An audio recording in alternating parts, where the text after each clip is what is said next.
एक जंगली अद्रक वनस्पती आहे सर, बघू शकता आपण. ही जंगली अद्रक वनस्पती आहे. आणि तुमचं पोटाची चरबी कमी होणे, पोट कमी होणे, वाताचे प्रकार कमी होतात. शरीरामध्ये 6 प्रकारचे वात आहे. आता जास्ती आधारमय पोटाचे आहेत. पोट वाढणे, वजन वाढणे, याच्यापासून आपण हे चूर्ण तयार केलेलं आहे सर. आपण बघू शकता 100% हे ओरिजिनल आहे का पण? हे 100% ओरिजिनल दगडी उकळामध्ये आपण स्वतः बनवतो साहेब. भीमाशंकर म्हणजे 6वं ज्योतिर्लिंग आणि पूर्ण जंगल भाग आहे, तिथे या वनस्पती सापडतात.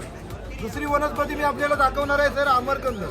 ही वनस्पती तुमचं मणक्यात गॅप पडला असेल, सायटिका असेल, नसदबली असेल, स्पॉन्डिलोसिसचा त्रास असेल, हार्ट फ्रॅक्चर असेल, याच्यापासून मी आपण चूर्ण तयार केलेलं आहे सर.